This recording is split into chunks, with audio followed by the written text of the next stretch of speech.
Hello, everybody, and welcome to Haiku Talk. I'm your host, Ben Ga, your friendly neighborhood haiku poet, and today we're going to be doing a book journey talk about my latest book, A Wild Blue Sky, which is now available at Lulu. So this is going to be a little bit different format than we normally do on the show. It's the first time we're doing something like this, so we'll see how it goes. With that said, let's sit back, relax, grab a tasty beverage, and let's haiku.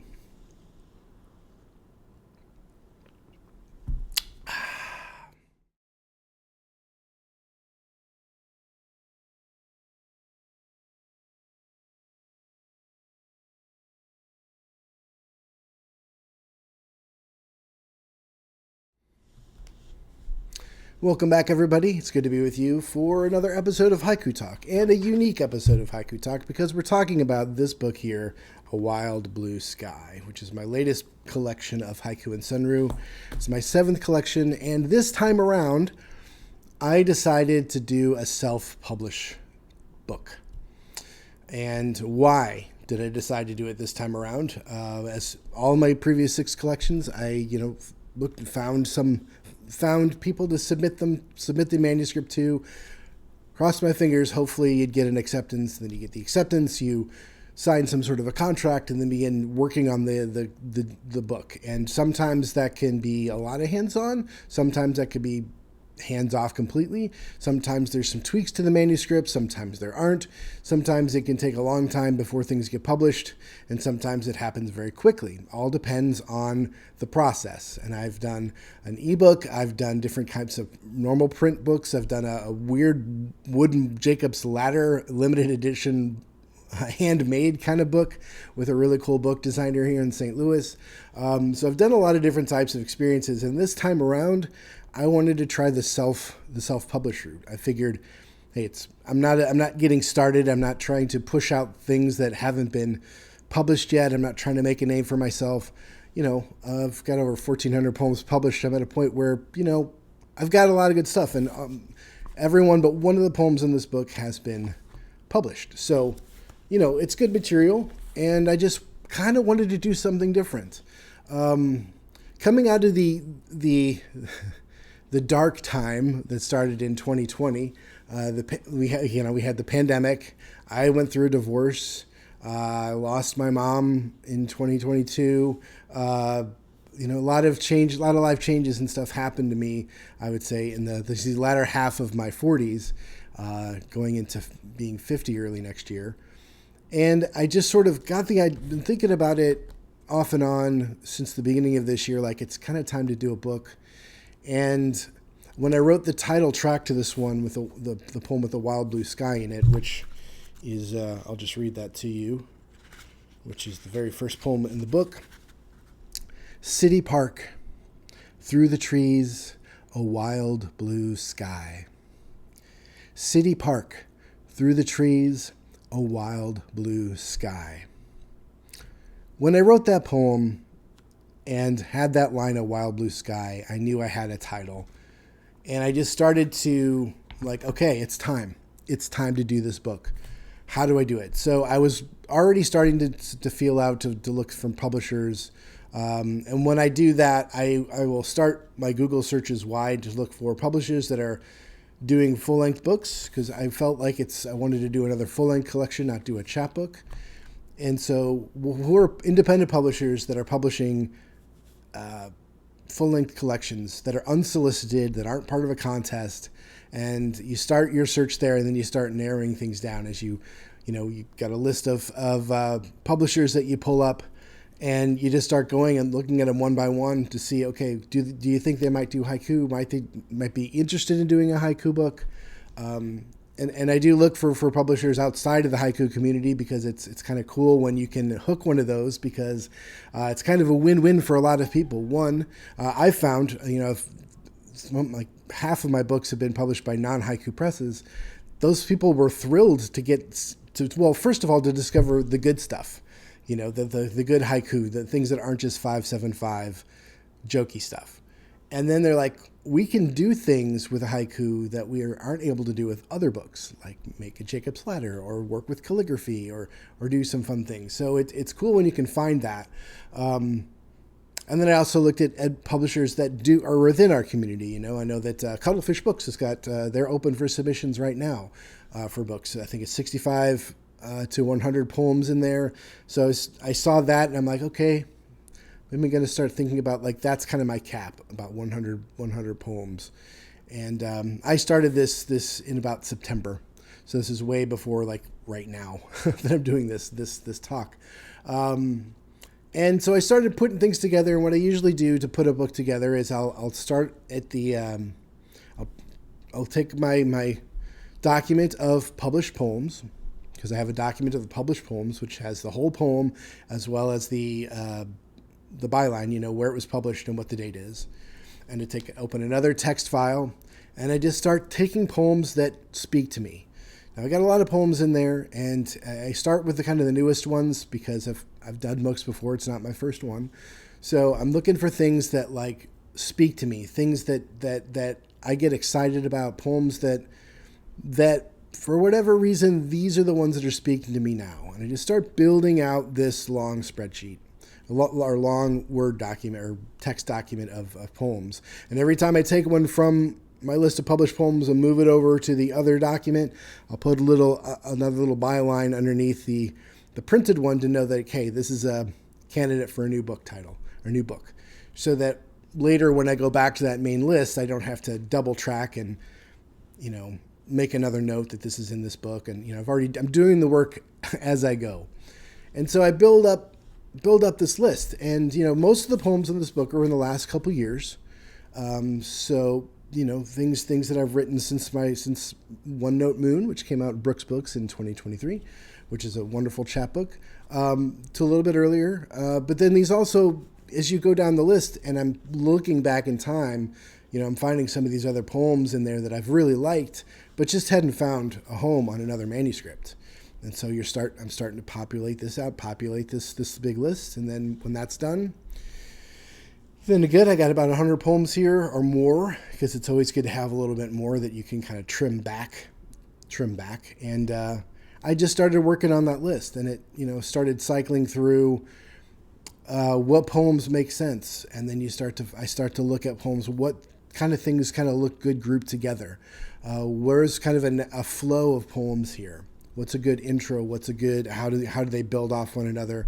Where do I find where I can kind of riff on this? If I have some snowing poems, can I put a grouping of snowing poems together, like on the first third of this book? But I need to lead in, and then I need to lead out of that to another poem, and then you kind of move things around. And so I'm looking for little pockets of where poems fit together, grouped together. Sometimes, and this sort of thematic, not really a thematic thing, but this sort of flow of poems starts to emerge. And so I finally got that all put together. So there's a little bit more than 100 poems in there, because there's a couple short sequences that I put in. And then it was sort of like, okay, well, I got this done.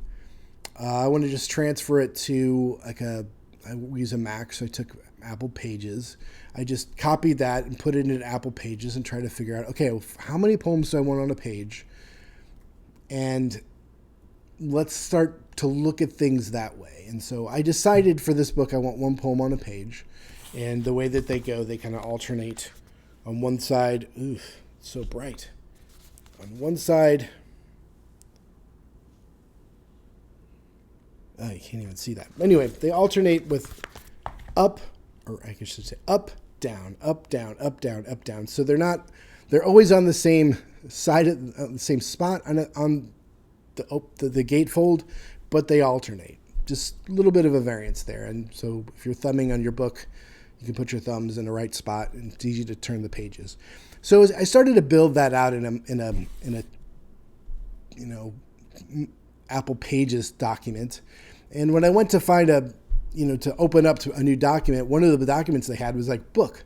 So I'm like, okay, well, I'll take the book template, pop in these poems, do a title page, kind of figure out kind of what this is really going to kind of look like, because when I send it off someplace, it'd be kind of nice to have a good idea of what that might look like. And like I said, since it's not my first book that I've done, I've kind of seen this before, and I've read lots of books. I have a lot of individual copies of individual poets' manuscripts, And so I just started to put it together. When I got done and went to save it, I saved it, and then Apple was like, do you want to publish this as an ebook? And I was like, do I want to do that? I did this work. I got it laid out. I got it in a good flow. I got it in a good order. Do I want to just do that? I mean, it was like this notion that now that I have this work done, how easy would it be to just flip it on and make it a book? Well, it would be real easy to do that with Apple. But I had to think about, who would be able to access that? Where would it be shown? How do people get that book? And, it'd be on Apple's ebook store, which is fine, but it's not necessarily everybody's first thing they think of when they think about getting an ebook.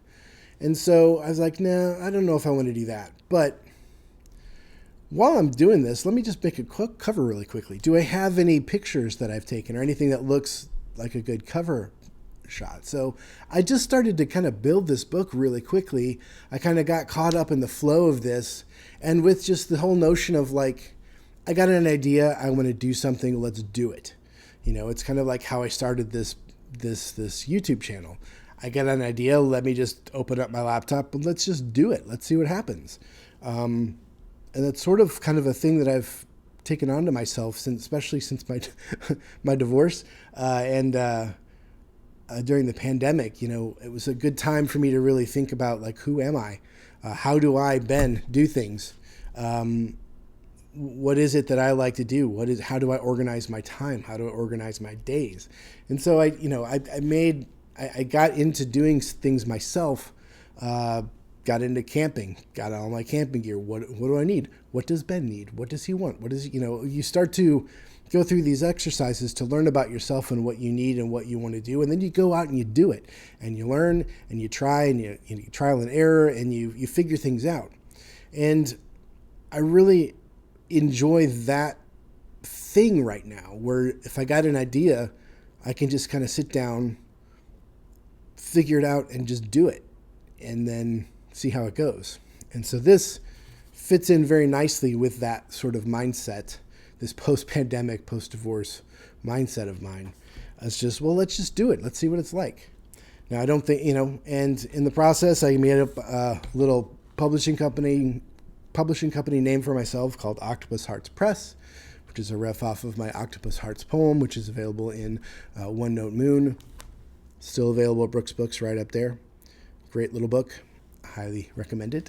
And just in the case where this little project of mine for doing my own book could turn into something where I do more books, maybe even books that aren't mine. Who knows? I kind of like having that unknown possibility. So gave myself a little press name, and I decided to go just to push this a little bit further. And I logged into my Lulu account because I have an account with Lulu. Because back in the 2000s, when I was also a playwright, I was doing plays at a winery that no longer exists, but a winery called Ravissant Winery in Belleville, Illinois, my hometown. And we did 3 seasons of plays there. I did a play that basically kind of kicked off their activities for the year. And I used Lulu to kind of put together a book of the play that I was doing. And so that and I would sell that at the winery along with your tickets. So it was especially nice if you saw the play last year and you're coming back again. I had the play there. You could buy a copy of that. And then you could buy a copy of this year's play. And the cover would contain the actors that were in it. It's an action shot of a scene in the play. And it was kind of a fun thing to do, very quick. And, I have experience working with Lulu. And they're a nice print-on-demand company that came out in the 2000s, the aughts, whatever you want to call them, in the Web 2.0 craze, which was there to kind of give creatives just tools to do stuff. You got an idea to do something, here's a platform for you to do this and get it out there. And so I dusted that off. I went in and I just decided, well, let's just see what happens. Made a new project, down, and then just went to the thing. They kind of do a really good job of walking you through what you want your book to be. So you pick your size, you pick your paper, you pick the type of cover that you want. If it's glossy or matte finish, you download some templates that have it sized accordingly, and then you just put your stuff in there, save things as PDFs, upload them, and then you pick your prices, and you're kind of off and running. But the thing that you have to, and so it seems like that's pretty quick. And so I got one book put together fairly quickly through this platform, and I was like, all right, this is cool. And they're like, well, before this is available to sell, you have to order a print copy.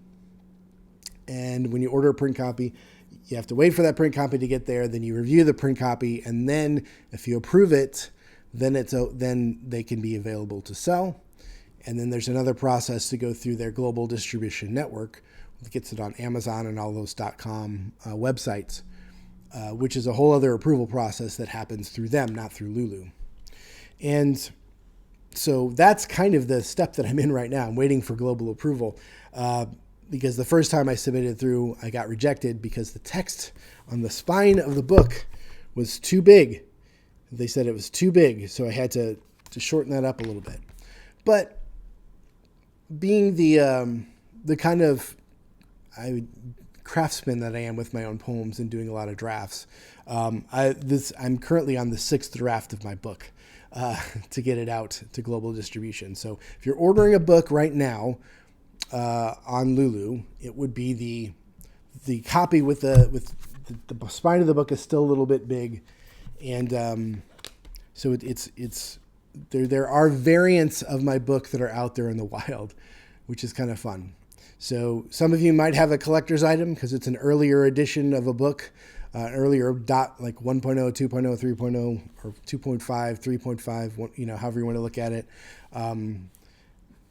But I'm in the process right now of trying to finalize that and get the global distribution approval. And once that's done, should be available almost all of your online booksellers, which is really cool. Lulu has a couple different ways you can go about it. Now they have packages and programs that you can use to get a lot of help and proofreading, and they can build a cover, or you can use cover templates. They have all your bases covered depending on how much work you want to do or how much work you want them to do. And with me, I wanted to do all the work myself as part of just this experience. And so I didn't outside of picking my paper and the cover stock and all of that kind of stuff and getting the size template for this sized book, and then putting my stuff in it. I'm not using Lulu for much else. I bought my own ISBN, and I went through myidentifiers.com where you can buy your own ISBN. That's $150 to do that. And then you load that up in the process of making your book, and Lulu will keep their name off the book, and it will add the little barcode at the bottom, and that'll also help with your distribution. And that also means I can use my own press name on my book rather than having Lulu be the press for that. So I'm truly using them as a print shop, but you don't have to. You can make it as easy or as difficult on yourself as you like. The thing is, when you have to buy your first draft, the book will cost. You set your price for what you want your book to cost, and then so there's an author price, and then there's the everybody price. So you don't pay full price for your book when you order your print copy, and they have a bunch of different shipping methods, and you can choose. I expedited my shipping, so every time I ordered a copy of this book, I paid $27.39 for it. So I have now ordered 6 copies of these. And why 6? Well, one of the things that, just because I'm a dummy craftsman guy, I put the book together and then get it and print it out. And then I look at it and some of the spacing could be different here. Or, Maybe I can move things around a little bit, not change the poetry at all or change the format of the book, but just little things like spacing, the placement of where you want to put your acknowledgments, where you want to put the about author stuff, how you do your copyright page, your dedication page. I played around with that stuff a lot. Every time like I'd get the print copy, I would look at it, hold it in my hands, take my pen, and be like, and so I ended up doing a lot of different copies myself because I just wanted to see how it would look. And I'm a person that likes physical, tactile things. So even though I could see like a copy of this in advance, like a PDF, here's what it's going to look like, I still didn't trust it until I could physically hold it in my hands. So I've done paid for 6 copies of this book to come out to me. And so I'll tell you the total that I have spent on this book so far, which includes the ISBN, the proof copies. I bought a domain name through GoDaddy for Octopus Hearts Press, just in case this becomes more than a one-off. Maybe I want to do my next book like this. If I have a good experience and enjoy this, maybe I'll do more books of mine like this. And who knows, maybe it'll be turn into a side project. I'm not sure yet. So I bought the domain for it just to be thinking ahead a little bit. And that domain for a couple years is $80.56. And then I also bought a tabletop sign from Vistaprint that I designed with the book cover on it, so that when you are just selling your book at a table, I'll have a nice print display signage for it. And that was, like I said, $80.56. So far, publishing this book myself with all of the USBN domains and the print copies and stuff, I'm at $437.72. And I know that when people are doing their books and thinking about books, that's everyone wants to know, like, how much is it going to cost me out of pocket? How much do I have to pay for this? Like, in the ideal world, you submit your book, it gets it gets accepted. You sign a contract and you don't have to pay anything. People end up paying you for the profits that you make off your book. That's in the ideal scenario. And that is like if you're a big fiction writer or something like that, you might get an advance. You get all those contracts, you get agents, all that kind of good stuff. But we're in the world of poetry books. We're in the world of haiku poetry books, which is an even smaller subset of poetry books. And so, oftentimes that ideal scenario doesn't happen. You might have to, you get accepted, but there may be like you have to buy 25 copies of your own book right away. And so that, depending on the cost of your book, could a couple $100. And so there are a lot of different scenarios out there that you have to consider when you submit your manuscript and when you're thinking about doing a book. This one has cost me more than I thought it would. And that's primarily because I've been a persnickety editor and trying to get the book to be as good as I possibly can as far as the layout and how things look and where things are and how things are organized. I've not changed one bit in these 6 copies about how the poems are arranged or what poems are in the book. That's all been locked down. All other little ancillary things. And these are things you don't necessarily think about, or I didn't really think about needing, that would run up the cost so much over the course of time. But it has been. So that's where I am at the moment. And right now, I've just submitted the book again to be for global approval, and we'll see if it gets accepted this time. If it does, that's great. And then this is the last. Then actually the copy that I just ordered is still. I'm waiting to be shipped to me yet. So the copy number 6, proof number 6, is still in the mail. So I still haven't physically seen that one yet. I just kind of rolled the dice with it, thinking, okay, I think the other changes I've made to this book, I think I know how they're going to turn out. I've gone through enough rounds of this to kind of figure out how that's going to turn out. So yeah, that's where we are. It's been a really cool and time-consuming experience, but fortunately, it hasn't felt tedious. It's still kind of fun. It's still kind of an adventure.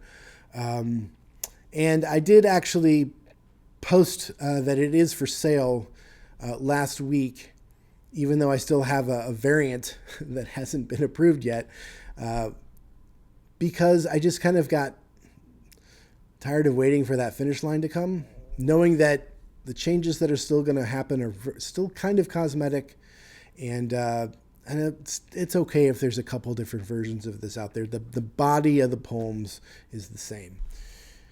But I think after this next one, it's going to be done, unless there's some glaring typo that I missed.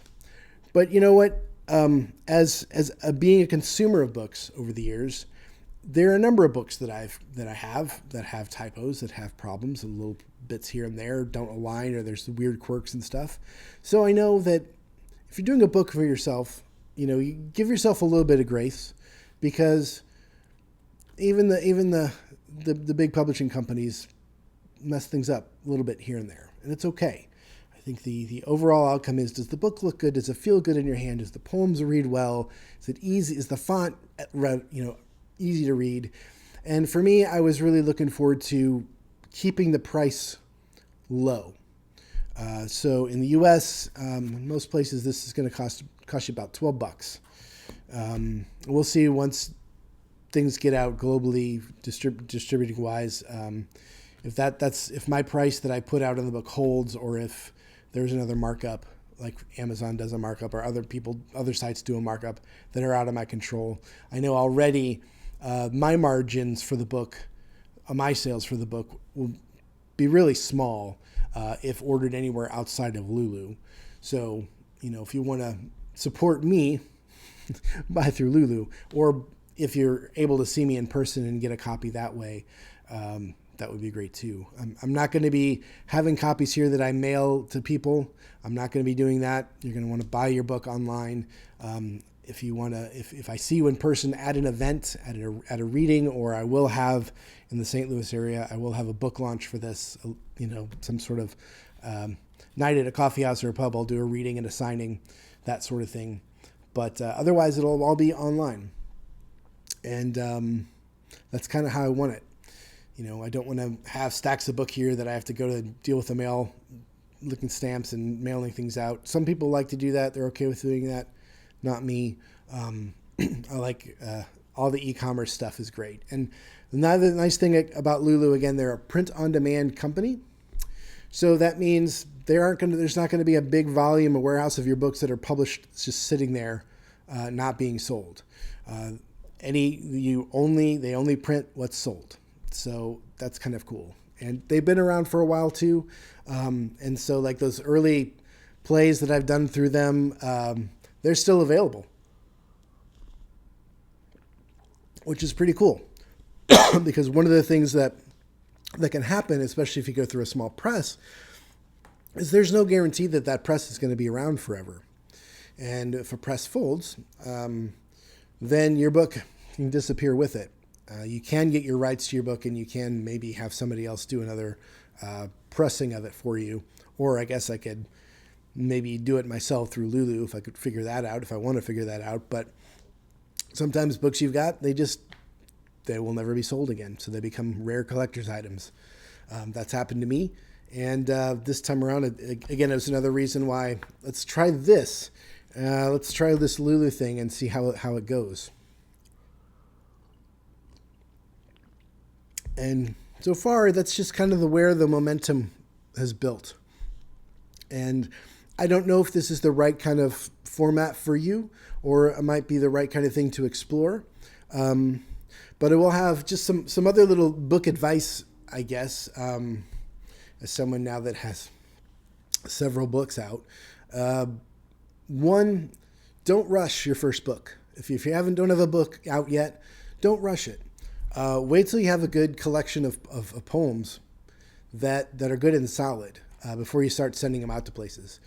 Make sure a couple of them, you've got a nice selection, or if you're lucky enough, all of them have been previously published before.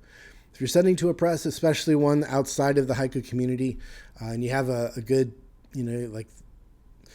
it shows that you've put in the time, and it shows that your work is not just, it's not just you that thinks it's good, but other people in print journals or journals have also thought that your work is good.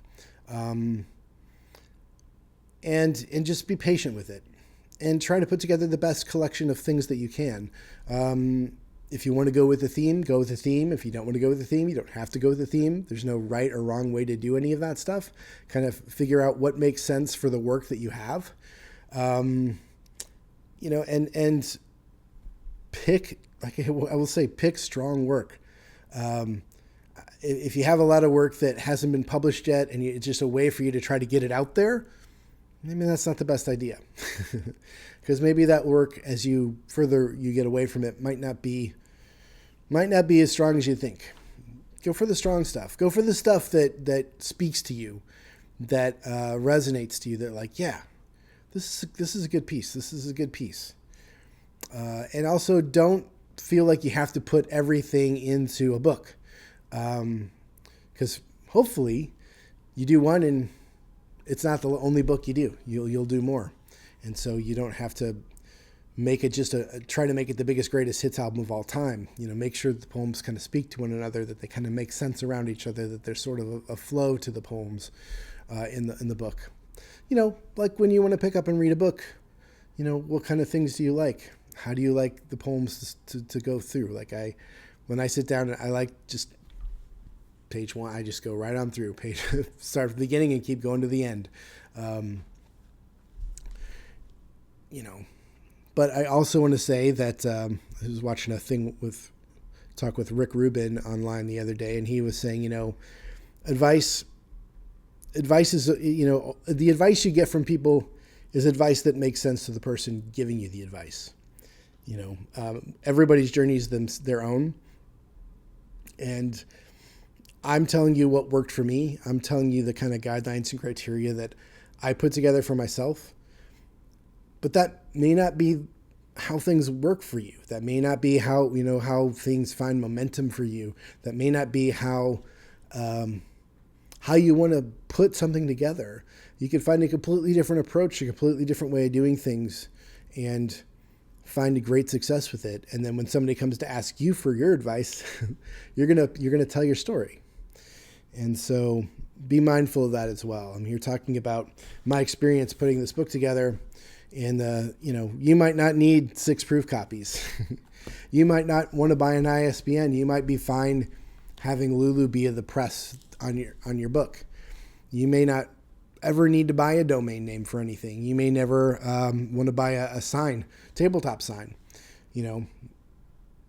It depends on who you are, what you want to do, and where you want your book to go, how you want to get your book in hand. If it even means something to you to have people go and make it easy for them to buy your book.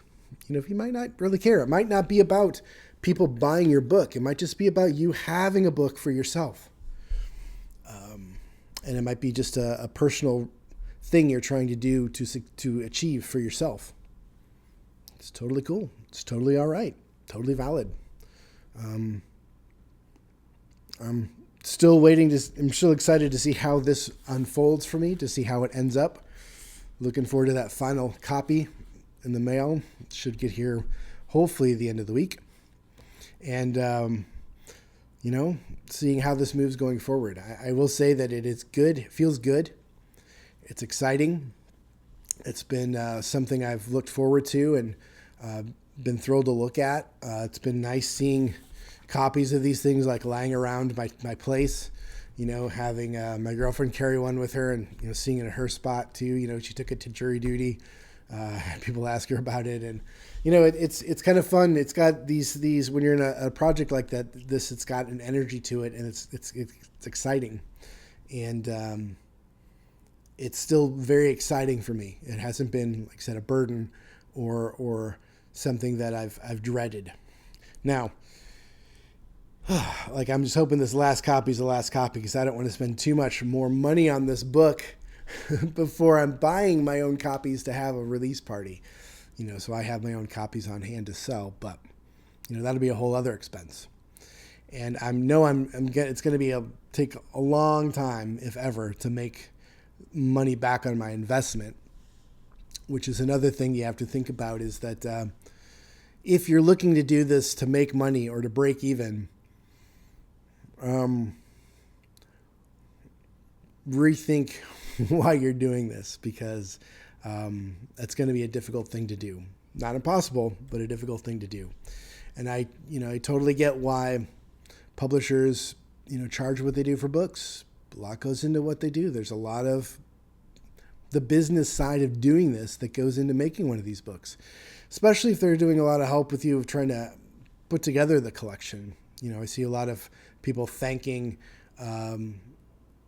editors and stuff of presses for the help that they get to help shape things, to help work with you on things. That's all work that, like it, and yeah. There's a lot to this business side of it that I'm also learning along the way, which for me is fun. For other people, it might not be so fun. But you do you, and there you go. So this is where I am with the book talk. I do want to say a couple other things really quickly. One is that one of the things that you hear me talk a lot about on this channel is about how haiku and senryu aren't finished until somebody other than the poet reads the poem and they complete the piece. And so when I am doing my work as a poet, I feel like I'm doing my best work when you don't see me and you only see yourself. And I think that works really well with onesie twosies when you're reading like one or two in a journal that gets picked up. And you're reading them in isolation, reading them in conjunction with other poems by other poets in a book. What's interesting is when you have a collection of your own work of about 100 some poems, is that it's really hard to hide yourself in those pages. And because of some of the things that have happened to me in the last couple of years, I have divorce poems in there. I have poems about finding new love in there. I have poems about losing my mom to cancer and the battle that was, and the long, the ongoing sort of reality of that. And so you have groups of poems in there where it's very hard to hide. And that's kind of an uncomfortable feeling for me. But I know that it's a good thing. Readers like that. I know I like it. I have a great book for Anita Virgil, One Potato, Two Potato, that's got this amazingly hard to read but beautiful sequence about losing her husband to cancer. And that was really hard and beautiful to read. And I read it as if I we're living it myself, but you couldn't help as a reader but feel empathetic to the poet that wrote that. It's not a story that comes out of nowhere. It's not something that somebody just makes up.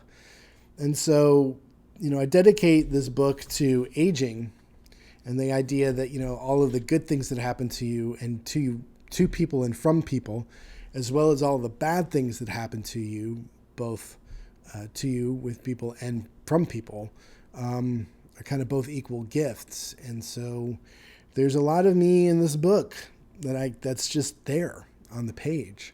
And it feels like out of the seven books that I've done, it feels like the one where I've been the most exposed out of all of them. And so it's an interesting collection. And maybe that's why, another reason why it feels good to kind of push this out myself. Because I'm staying very close. I'm very, very connected to the project, very connected to the book. And I don't know. It's been a hard emotional journey in that regard for some of these poems. And there are some things I didn't necessarily think maybe I needed to put in there. Maybe there's a part of me that wanted to keep some of my mom stuff out of this. But I changed my mind because it's good work. And it's work that, been published, and it's work that I think if I were a reader, I would rather it be there than not be there. So, putting together collections is interesting. You can edit how people see you through that. Create your own persona, if you will, by what you put in and what you take out. And I always try to be honest with who I am and what's going on in my life, or what I'm writing about at the time, more than less. More, that's a better way of saying it. What I'm writing about at the time, the kinds of things I'm writing about. And in this last couple of years, man, there's been a lot more hard stuff than fun stuff, or a bigger proportion of hard stuff to fun stuff than the years prior. And that comes out in the book. And so, yeah. Wild Blue Sky, Octopus Hearts Press, available on Lulu. Hopefully soon to be available in other places. Once that is available, if I pass my global distribution and it becomes available in other places, I will be letting people know on the socials. So if you follow me on Twitter, or formerly known as Twitter, or if you follow me on Facebook, my artist page, or follow me on Instagram, I'll keep people up to date on when those global distribution things happen. Until then, I'm still in Limbo Land. And until then, that's where we're going to end the story at the moment. Thank you for tuning in, listening to me talk about this stuff. Hopefully you found some of it interesting. Please, if you have questions about anything about the process, or if you've bought a copy of the book and received it, I'd love to know how the experience was for you, placing an order through Lulu, and how, did it ship fine? Did the book turn up in good shape? Were there any is the book in good shape? Did the cover get gripped or anything like that? I'd love to know about that stuff. And yeah, if you do, like I said, have other questions, please drop a comment on this, and I'll be happy to reply to that. So until next time, peace out. And if you have ideas, if you have a drive to do something, listen to that drive, give it a shot. Take the advantage and go do it. There's so many tools available to us now to get out and just do something if we feel like doing it. And no one's going to tell you no. If you just want to do something yourself like this, just do it and see what happens. You'll thank yourself for it later. With that said, cheers, peace, Ben out.